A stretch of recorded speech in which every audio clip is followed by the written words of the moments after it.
You'd be in trouble if I left you, wouldn't you, Tom? My husband sneered. What? I stammered. You'd lose your means of livelihood if we got divorced, right? You parasite. He taunted, flaunting the divorce documents as he always did to threaten me. He thought I can't live without him. True, as a homemaker, I don't have the financial means to support myself. But that's only for now. Tom looked down at me triumphantly. His confidence, built from manipulating me over the years, was evident on his face. But that would change soon. Just wait and see. I won't let you control me forever. My name is Cindy, 29 years old. I'm a homemaker. I married Tom, the man I adored, 2 years ago. Tom was my mentor at work. Not only was he skilled at his job, but his good looks made him popular, even secretly having a fan club. Though not a member, I admired him too. I never planned to confess my feelings, but one day, he expressed his interest in me. I remember being too shocked to respond properly. He said to me, "You're pretty," and smiled kindly. That led to us dating, and after a year, he proposed to me. We soon greeted both of our parents, bought wedding rings, and booked a wedding venue. While concluding the handover at work, I was engrossed in preparing for the wedding. Tom wanted me to be a homemaker after marriage. I was on cloud 9. I felt like the happiest person in the world on our wedding day, blessed by many. I had hoped to spend my life with Tom, the man I loved. But when did it all change? When did our happy marriage turn into this nightmare? It started with something trivial. About 6 months into our marriage, it was his birthday. As a homemaker with no income, I was using my savings before marriage for my allowance. Feel free to use the leftover living expenses. Tom told me so, but his salary wasn't all that high. The money he gave me for living expenses was not much. After deducting utilities, food expenses and rent, only about $50 was left. It was his birthday. Using the money he gave for his own birthday gift felt wrong, so I used my savings. But with future plans like trips or having kids, I didn't want to spend a lot of money. So, I set a budget of $100 and bought a tie pin he had wanted. I made a homemade cake and dinner, waiting for Tom's return. "I'm home," he said as he walked in. I greeted him with a smile. "Welcome back. Dinner and the cake are ready, though. Where did you buy them from?" I proudly told him when he asked indifferently. "They're not bought, I made them myself. It's my first time, so I'm not sure about the taste, though," I said, a bit embarrassed, showing him the neatly arranged dishes. But Tom just glanced at them without a hint of happiness. I thought he would be pleased, but my expectation was quickly shattered. "What's wrong?" I peeked at him fearfully, and he sighed heavily. "Seriously? This is how you're celebrating my birthday? What do you mean? I prepared the dishes and cake." "Ha! You think I'd be happy with this homemade pathetic meal? What? You're trying to mock me, aren't you? For my birthday, I expected a fancy cake from a popular cake shop. Or, you know, a lavish dinner at a fancy restaurant. I'm sorry." I felt my heart race with the completely unexpected response. As if to show off, Tom reached for my gift and tore open the wrapping roughly. "Ha! What's this? A tie pin? Yes, you said you wanted one, right? Though, did I say that? Didn't you? This brand isn't even that expensive. You think it's okay to give me something like this?" He threw the tie pin on the sofa with a mocking expression. He then headed to the bathroom without touching the dishes. From the changing room, I could hear him humming. How could he sing a tune so carelessly after just hurling heartless words at his wife? But more than anger towards Tom, I felt overwhelmed with sadness. I thought he would be happy with the homemade meal and tie pin. I believed he would appreciate any gift and say thank you, but reality was far more cruel. Looking back, there were many signs of discomfort after getting married. If there was dust in the room, he'd say, "Clean properly." He also disliked the meals I cooked, saying, "I don't like the taste." Yet, for half a year, I convinced myself I was lucky to marry the man everyone admired. But it seemed I was wrong. Maybe Tom never loved me.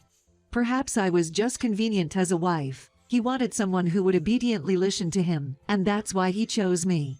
That's what I began to think. My suspicions seemed right, as I faced his mistreatment daily. If I did anything slightly displeasing, he would say, "You can't even do this simple thing." "I'm sorry." "Sorry isn't enough, you fool. You want a divorce, huh? Please don't talk about divorce so easily." "Ha! After marrying a guy like me, you'd be embarrassed to face anyone if we divorced. After all, I was the most popular guy at work. And you got me.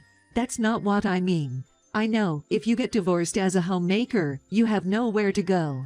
Right now, you're just unemployed. You wanted me to be a homemaker. Who would agree to that? You're the fool for blindly following me. Tom laughed mockingly and threw the already filled out divorce documents at me.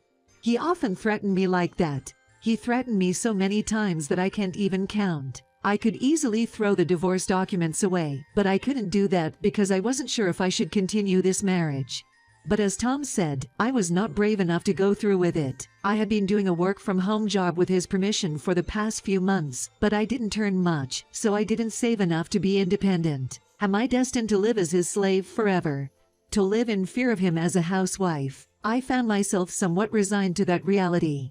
But one day, a client I had been contracting with for my work-from-home job offered me a full-time position.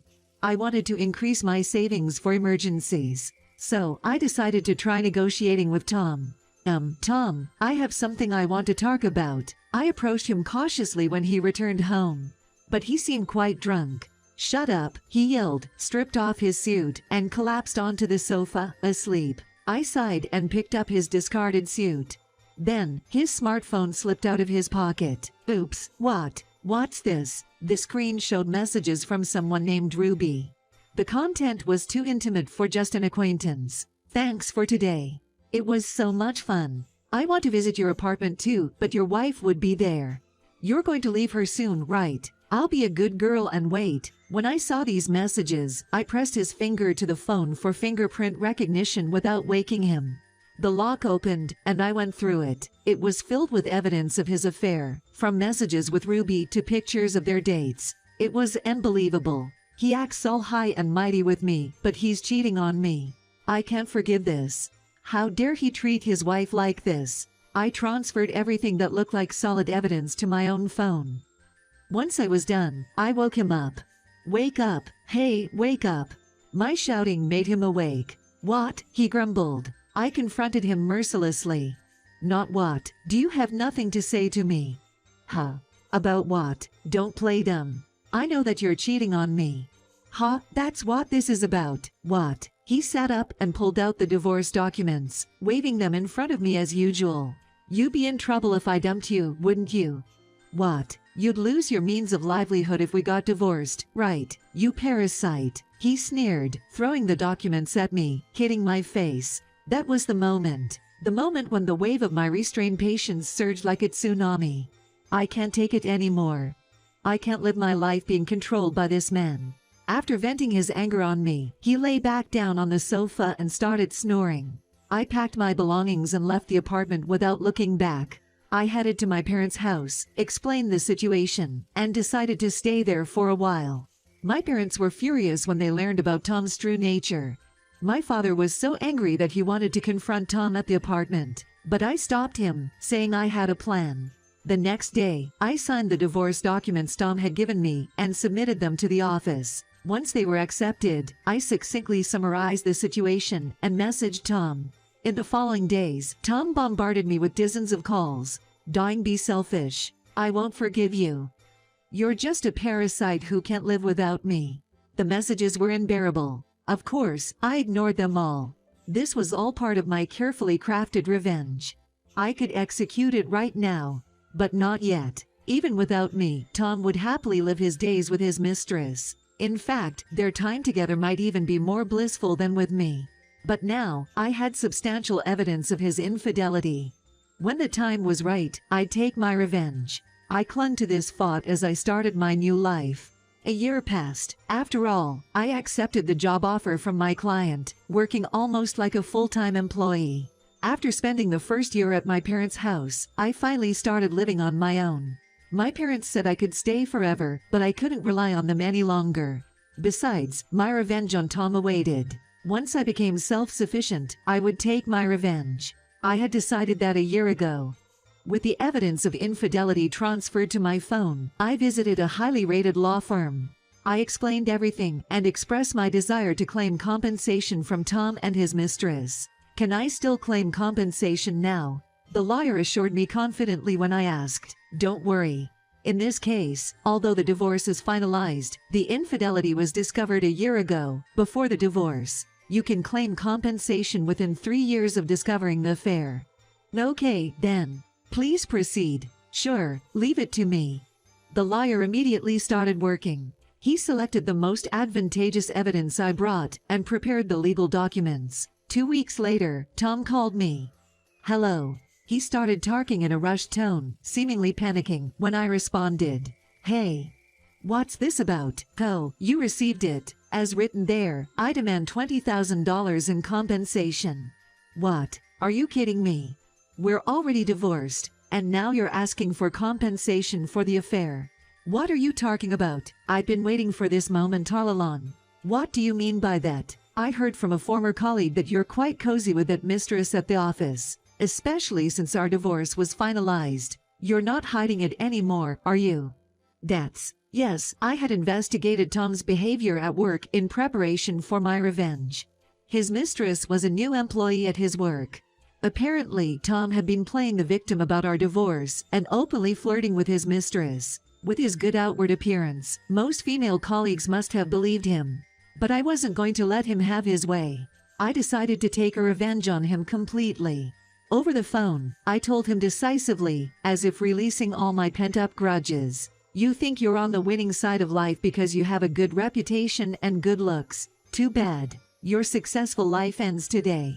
I will make sure to report to the company about your affair with your mistress while we were married. And not to forget how you verbally abused me, causing me so much mental anguish. Wait. If you do that, I'll be. What happens to you is none of my concern. Whether you fall into hell with your mistress or ruin yourself, it's all the same to me. What I can't stand is the thought of you living comfortably after everything. I will make sure you suffer twice as much as I did. I'll ensure someone like you can never live a normal life again. Hey Cindy, wait. I cut him off mid-plea and ended the call. Before he could call back, I blocked him. Then, accompanied by a former colleague who I was close with, I reported Tom's affair to the company. Since I was a former employee, and the mistress was a new hire at the same company, they took my claims seriously. As a result, both Tom and his mistress were dismissed for misconduct. Furthermore, the mistress was furious about being sued for compensation. It's all your fault, she shouted, slapping Tom at the office, and their relationship ended abruptly. Having lost his job, Tom struggled to find a new job and now works multiple part-time jobs. He moved into a small apartment and works tirelessly to pay the compensation. As for me, I continue my work, leading a relatively fulfilling life. Working from home allows me the freedom to work at my own pace, without having to accommodate others. Although my marriage ended in divorce, it taught me a lot. Marriage isn't the only path to happiness. It's important to live a life that I'm content with. I was able to realize that that's the greatest happiness. Remembering this, I want to continue living true to myself.